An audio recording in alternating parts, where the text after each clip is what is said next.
Season 1, Episode 6, The Hidden Role of Cash. Cash has a reputation problem. It's often described as inefficient, unproductive, something you should minimize. In many conversations about money, cash is treated as what's left over before you do something smarter.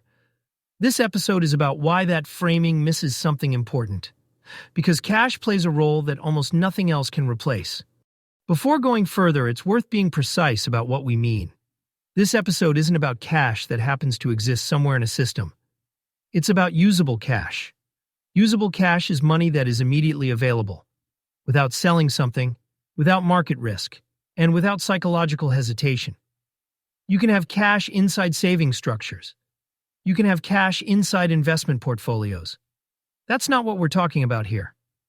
We're talking about cash whose job is to give you room, in timing, in decisions, and in life.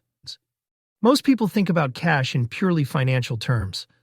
What return it's not earning, what opportunity it represents, how quickly it should be moved elsewhere. But the primary role of usable cash is not financial, it's psychological. Usable cash is emotional ballast. Ballast is weight added to a vessel to keep it stable in changing conditions. It doesn't make the ship faster. It doesn't make it more impressive. It makes it harder to tip. Usable cash plays the same role in a financial life. It absorbs shocks so the rest of the system doesn't have to move. When usable cash is thin, everything feels fragile. Small surprises feel consequential. Timing matters too much. Decisions feel loaded. When usable cash is present, many situations simply don't escalate. Not because they disappear, but because they're contained. That containment changes behavior. This is one reason calm financial lives often look less optimized than spreadsheets suggest. From the outside, they can appear conservative, but internally, they're more flexible. Usable cash creates optionality. It allows you to wait, to choose timing, to say no, to absorb inconvenience without turning it into a crisis. Those options rarely show up in performance metrics, but they shape daily experience profoundly. This matters differently depending on life stage, asset level, and time horizon. If you're early, usable cash creates breathing room. If you're midstream, it absorbs volatility in life itself. Care, transitions, obligations. If time or margin is limited, usable cash becomes a form of protection that doesn't require prediction. The principle is the same. The reliance increases as margin shrinks. One reason people resist holding usable cash is that it feels passive. It's not doing anything. But that's exactly the point. Usable cash does its work by not asking for attention. It doesn't fluctuate dramatically. It doesn't invite constant evaluation. It doesn't require conviction. It sits quietly, holding space for uncertainty.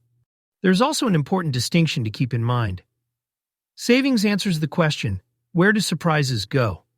Usable cash answers a slightly different one. How do I stay flexible when they arrive? Savings contains risk. Usable cash manages timing. Together, they prevent small disruptions from forcing large decisions. When usable cash is scarce, people are often forced into action at exactly the wrong moment. Selling when they'd rather wait. Committing when they'd prefer optionality. Accepting terms they don't like because they don't have room. Usable cash doesn't guarantee better outcomes, but it improves position, and position matters. This is also why usable cash is often undervalued by purely intellectual models. Those models assume rational behavior under pressure, but pressure changes people.